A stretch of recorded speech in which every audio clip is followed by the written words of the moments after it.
Voice of marketing in touch with positive people. Payment മേടിക്കുന്ന ഒരു സിസ്റ്റത്തിൽ കൂടുതൽ അറ്റാച്ച്മെൻറ്റ് ആവശ്യം വരുന്നില്ല.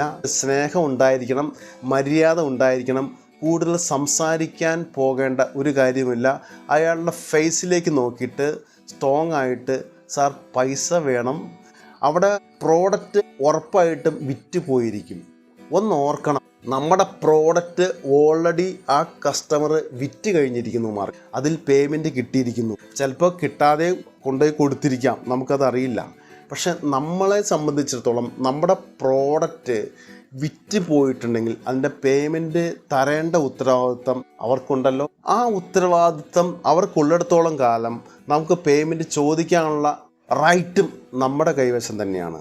അവർ എങ്ങനെ അത് ഡീൽ ചെയ്തു, റെഡി പേയ്മെൻറ്റിനാണോ കൊടുത്തത്, 30 ദിവസം ക്രെഡിറ്റിനാണോ കൊടുത്തത്, 45 ദിവസം ക്രെഡിറ്റിനാണോ കൊടുത്തത്, 50 ദിവസം ക്രെഡിറ്റിനാണോ കൊടുത്തത്, എത്ര ദിവസം ക്രെഡിറ്റിന് അവർ കൊടുക്കട്ടെ. പക്ഷെ നമ്മളിപ്പോൾ പേയ്മെൻറ്റ് ചോദിക്കാൻ അവിടെ ചെന്നിരിക്കുന്നത് 90 ദിവസത്തിന് ശേഷമാണ്. ഈ 90 ദിവസമായിട്ടും ആ പൈസ അയാൾ തരുന്നില്ലെങ്കിൽ അത് മനഃപൂർവ്വം തന്നെ തരാതിരിക്കുന്നതാണ്. അല്ലെങ്കിൽ അത്രമാത്രം ഒരു പ്രോബ്ലം അയാൾ ഫേസ് ചെയ്യുന്നുണ്ട്. എന്തായാലും നമ്മുടെ പ്രശ്നം അയാൾ മനസ്സിലാക്കിയിരിക്കണം. നമുക്ക് അയാൾ പേയ്മെൻറ്റ് തന്നിരിക്കണം, പേയ്മെൻറ്റ് വാങ്ങിച്ചിരിക്കണം. ഇൻഷുറൻസ് സെക്ടറിൽ വർക്ക് ചെയ്യുന്നവർ കണ്ടിട്ടില്ലേ, ഇൻഷുറൻസ് ഏജൻറ്റ് വന്നിരുന്ന് അഡ്രസ്സ്, ഫോൺ നമ്പർ, നോമിനി, അതുപോലെ തന്നെ ഒരു ഡീലർ ഫോം നമുക്കുണ്ടായിരിക്കണം. ഒരു കമ്പനിക്കാണെങ്കിൽ ഒരു ഡിസ്ട്രിബ്യൂട്ടർ ഫോം ഉണ്ടായിരിക്കണം. അതിൻ്റെ ഒരു ഡേറ്റ നമ്മൾ കളക്ട് ചെയ്ത് വെക്കണം. കറക്റ്റായിട്ട് ആ പേരും അഡ്രസ്സും ഡീറ്റെയിൽസും ഫോൺ നമ്പറും വേണമെങ്കിൽ ID പ്രൂഫും നമ്മൾ വാങ്ങിച്ച് വെച്ച് ആ രീതിയിൽ പോവുകയാണെങ്കിൽ നമുക്ക് കുറച്ചുകൂടി സേഫ്റ്റി ഉണ്ടാവും നമ്മൾ കൊടുക്കുന്ന പ്രോഡക്റ്റിന്. കാരണം ഇതൊന്നും ഇല്ലാതെ ഒരാൾ ഒരു സുപ്രഭാതത്തിൽ ഒരു ഷോപ്പായിട്ട് പെട്ടെന്നങ്ങ് മുങ്ങിക്കളഞ്ഞാൽ അവരെ കണ്ടെത്തുന്നത് വളരെ പ്രയാസമുള്ള കാര്യമായിരിക്കും. അപ്പോൾ പേയ്മെൻറ്റിൻ്റെ കാര്യത്തിൽ സെയിൽ എന്തുമാത്രം വേണമെങ്കിലും നടത്താൻ സാധിക്കുമായിരിക്കും. പൈസ കൊടുക്കാതെ കിട്ടുകയാണെങ്കിൽ മേടിച്ച് വയ്ക്കാൻ ഇഷ്ടം പോലെ ആളുകളെ കിട്ടും നമുക്ക്. പക്ഷേ ഇത് കറങ്ങി തിരിഞ്ഞ് പൈസ ഇങ്ങോട്ട് വരണം, ഇൻഫ്ലോ അക്കൗണ്ടിലേക്ക് വരണം. ഇൻഫ്ലോ അക്കൗണ്ടിലേക്ക് വരിക എന്ന് പറയുന്നത് പെട്ടെന്ന് നടക്കുന്നൊരു കാര്യമില്ല. അതുകൊണ്ട് തന്നെ വളരെ ശ്രദ്ധ ഈ കാര്യത്തിൽ കൊടുക്കണം നമ്മൾ. അങ്ങനെ ശ്രദ്ധ കൊടുത്താൽ മാത്രമാണ് നമുക്ക് പേയ്മെൻറ്റ് വരികയുള്ളൂ. വളരെ കെയറായിട്ടും ശ്രദ്ധാപൂർവം വേണം. പൈസ കിട്ടുമോ എന്നുള്ള കാര്യത്തിൽ ഒരു ഉറപ്പ് നമുക്ക് ഉണ്ടായിരിക്കണം. ബിസിനസ് നന്നായിട്ട് ചെയ്യുക എന്നുള്ള പർപ്പസായിട്ട് വരുന്നവരാണ് ഒരു 99% ആൾക്കാർ. പിന്നെ ഈ 1% ആണ് ടെക്നിക്കലായിട്ട് പറ്റിക്കണം എന്ന തീരുമാനപ്രകാരം വരുന്നവർ.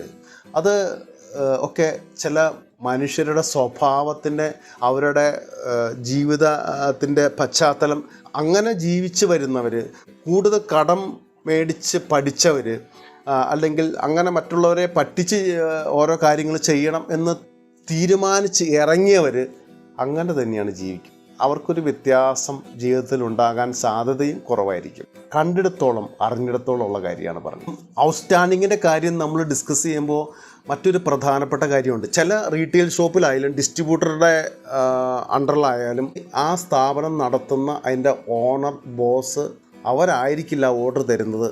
ചിലപ്പോൾ അക്കൗണ്ട്സ് ഡിപ്പാർട്ട്മെൻ്റ് ആയിരിക്കും ഓർഡർ തരുന്നത്, ചിലപ്പോൾ സെയിൽസ് പേഴ്സൺ ആയിരിക്കും ഓർഡർ തരുന്നത്. അവസാനം വലിയൊരു ബില്ല് വന്നു കഴിയുമ്പോൾ ഈ ഓർഡർ ആര് തന്നു എന്ന് നിങ്ങളുടെ അടുത്ത് അതിൻ്റെ ഓണർ ചോദിക്കുന്ന ഒരു സിറ്റുവേഷൻ ഉണ്ടാകാതെ നിങ്ങൾ നോക്കണമെങ്കിൽ ഓർഡർ ആര് തരുന്നു, അവരുടെ പേര്, ഫോൺ നമ്പർ അത് കൃത്യമായിട്ടുണ്ടായിരിക്കണം. വാട്സപ്പിലൂടെയാണ് ഓർഡർ അയക്കുന്നതെങ്കിൽ അതിൻ്റെ ഡീറ്റെയിൽസോ വോയിസ് റെക്കോർഡോ ഉള്ളത് നന്നായിരിക്കും. കാരണം പറഞ്ഞാൽ ഈ ഓർഡർ തന്ന ശേഷം ഇത് ആര് ഓർഡർ തന്നു, ഈ ഓർഡറുകൾ ഞാൻ പറഞ്ഞില്ലേ, ഓർഡറുകൾ ഇങ്ങനെ അയച്ചുകൊണ്ടിരിക്കും. ഇൻവോയ്സ് പോലും കൃത്യമായി അവർ ഫയൽ ചെയ്യുന്നുണ്ടാവില്ല. കാരണം ചോദിക്കുന്ന ഓർഡർ കുറച്ച് 20-ാം തീയതി ഒരാൾ ഓർഡർ ചോദിച്ചു, 25-ാം തീയതി ചോദിച്ചു, 28-ാം തീയതി ചോദിച്ചു, 30-ാം തീയതി ചോദിച്ചു, പിന്നെ അടുത്ത മാസം 1-ാം തീയതി, 2-ാം തീയതി, 3-ാം തീയതി, നെക്സ്റ്റ് വീക്ക് എന്ന് പറഞ്ഞ് മാറിക്കൊണ്ടിരിക്കുകയാണ്. അതിൻ്റെ ചെക്ക് ഇഷ്യൂ ചെയ്യുന്ന ഓണർ അല്ലെങ്കിൽ അതിൻ്റെ അക്കൗണ്ട്സ് ഡിപ്പാർട്ട്മെൻ്റ് ആണോ, അക്കൗണ്ട്സ് ഡിപ്പാർട്ട്മെൻ്റ് ആണെങ്കിൽ കൃത്യമായി ആ അക്കൗണ്ട്സ് ഡിപ്പാർട്ട്മെൻറ്റിനെ ഔട്ട്സ്റ്റാൻഡിങ് ഇത്രമാത്രം കയറി നിൽക്കുന്നുണ്ട്, 4 ബില്ല് അയച്ചിട്ടുണ്ട്, അതിൻ്റെ പൈസ ഇതുവരെ വന്നിട്ടില്ല എന്നുള്ള കാര്യം അക്കൗണ്ട്സ് ഡിപ്പാർട്ട്മെൻറ്റിനെ അറിയിച്ചിരിക്കണം. അല്ലെങ്കിൽ അക്കൗണ്ട്സ് ഡിപ്പാർട്ട്മെൻ്റ് അല്ല, സെയിൽസ് പേഴ്സൺ തന്നെയാണ് അക്കൗണ്ട്സ് ഡിപ്പാർട്ട്മെൻറ്റിനെ അറിയിക്കുന്നത്, ഇൻഫോർമേഷൻ കൊടുക്കുന്നത്. അപ്പോൾ സെയിൽസ് പേഴ്സൻ്റെ അടുത്ത് ഇൻഫോർമേഷൻ കൊടുത്തിരിക്കണം. അടുത്ത ഓർഡർ തരാൻ നേരത്ത് പേയ്മെൻറ്റ് ഇത്രയും ഡ്യൂ വന്നിട്ടുണ്ട്, 60 ദിവസം കഴിഞ്ഞു, 70 ദിവസം കഴിഞ്ഞു, പൈസ വന്നിട്ടില്ല. പൈസ വന്ന ശേഷം ബില്ല് ചെയ്യാവുള്ളൂ. ഇതങ്ങ് അയക്കൂ, എന്നിട്ട് അടുത്ത ആഴ്ച ചെയ്യാം എന്ന് പറഞ്ഞാൽ അത് നമുക്ക് വാലിഡ് ആവണം എന്നില്ല. അവരുടെ കാര്യത്തിന് വേണ്ടി ആ സമയത്ത് അങ്ങനെ പറയുന്നതായിരിക്കും. സ്വന്തം കാര്യം സിന്ദാബാദ് എന്നൊക്കെ പറയുന്ന പോലെ അവനോടെ എല്ലാവർക്കും അവരുടെ കാര്യങ്ങൾ അങ്ങനെ നടക്കണം എന്നേ ഉള്ളൂ. പ്രോഡക്റ്റ് എന്ന് പറയുമ്പോൾ നമ്മുടെ മാജിക്ക് പോലെ കയ്യിലേക്ക് വരുന്ന സാധനമല്ല. കുറേ പ്രോസസ്സിങ്ങിലൂടെയും കുറേ കഷ്ടപ്പാടിലൂടെയാണ് ഈ ഒരു പ്രോഡക്റ്റായിട്ട് നമ്മുടെ കയ്യിലേക്ക് വരുന്നത് എന്നുള്ള കാര്യം കൂടി അവരും മനസ്സിലാക്കണമല്ലോ. അപ്പോൾ അതുകൊണ്ടൊക്കെ തന്നെ ഏത് ഡിപ്പാർട്ട്മെൻറ്റിനെ കോൺടാക്റ്റ് ചെയ്താൽ നമ്മുടെ പേയ്മെൻറ്റ് കിട്ടാം, ഔട്ട്സ്റ്റാൻഡിങ് കുറയ്ക്കാൻ നമുക്ക് എന്തൊക്കെ മാർഗ്ഗങ്ങൾ ചെയ്യാൻ പറ്റും, കൃത്യമായി ഇൻഫോർമേഷൻ അക്കൗണ്ട്സ് ഡിപ്പാർട്ട്മെൻറ്റിന് ഔട്ട്സ്റ്റാൻഡിങ്ങിൻ്റെ ആ ഡീറ്റെയിൽസ് അയച്ചുകൊണ്ടിരിക്കണം. ഇത്ര ദിവസമായിട്ടുണ്ട് എന്നുള്ള കാര്യം അറിയിച്ചുകൊണ്ടിരിക്കണം. ഇത് അറിയിക്കാതെ ഓർഡർ അയക്കൽ മാത്രം ഒരു പ്രോസസ്സായിട്ട് എടുത്താൽ അതൊരു വലിയ ബിഗ്ഗസ്റ്റ് ഔട്ട്സ്റ്റാൻഡിംഗ് ആയിട്ട് വളർന്നു വരാനുള്ള സാധ്യതയുണ്ട്. മുളയിലെ നുള്ളണം എന്നൊക്കെ പറഞ്ഞ് കേട്ടിട്ടില്ലേ? അപ്പോൾ ഈ മുളയിലെ നുള്ളിയില്ലെങ്കിൽ ഇതങ്ങ് വളർന്ന് കയറും, പടും മരം പോലെ 50 ലക്ഷമായിട്ട് അല്ലെങ്കിൽ 10 ലക്ഷമായിട്ട് ഔട്ട്സ്റ്റാൻഡിൽ നിന്നിങ്ങനെ ചിരിച്ചുകൊണ്ടിരിക്കും. നിങ്ങൾ താഴെ ചെറിയ മനുഷ്യനായിട്ട് ആ വൃക്ഷത്തിൻ്റെ മുകളിലേക്ക് നിൽക്കാനേ സാധിക്കുകയുള്ളൂ. അതുമാത്രം വളർന്നുപോയി, നിങ്ങൾക്ക് കൺട്രോൾ തെറ്റിപ്പോയി. ഇനി എങ്ങനെ പൈസ വാങ്ങിക്കും? അപ്പോൾ ഈ ഒരു അവസ്ഥയിലേക്ക് നമ്മൾ വരാതിരിക്കണമെങ്കിൽ വളരെ കൺട്രോൾ ചെയ്ത് ഓർഡർ എന്ന് പറയുമ്പോൾ വളരെയധികം ആഹ്ലാദിച്ച് അന്താളിച്ച് പോകരുത്. പൈസ വന്ന ശേഷം അന്താളിച്ചോളൂ, അല്ലാതെ അധികം ആഹ്ലാദിക്കാൻ വരട്ടെ. ഈ പറഞ്ഞ പോലെ ഔട്ട്സ്റ്റാൻഡിങ് മാക്സിമം കുറച്ച് കൊണ്ടുവന്നാൽ ആ കമ്പനി അതോറിറ്റി ആണെങ്കിലും ഡിസ്ട്രിബ്യൂട്ടർ ആണെങ്കിലും ഡീലറെ വിളിച്ചുകൊണ്ടിരിക്കുക. അങ്ങനെ ഒരു ഫോളോ അപ്പ് ഇവിടെ നടന്നാൽ ആ ഫോളോ അപ്പിലൂടെ മാത്രമാണ് പേയ്മെൻറ്റുകൾ കളക്ട് ചെയ്യാൻ പറ്റുകയുള്ളൂ. മാക്സിമം ലെവലിൽ ഇൻഫർമേഷൻ കൊടുക്കുക, ഒരു റിമൈൻഡിങ് കൊടുക്കുക. അങ്ങനെ കൊടുക്കുമ്പോൾ ഇവിടെ ഉണ്ടാകുന്ന വലിയൊരു കാര്യം കൂടി പറയട്ടെ.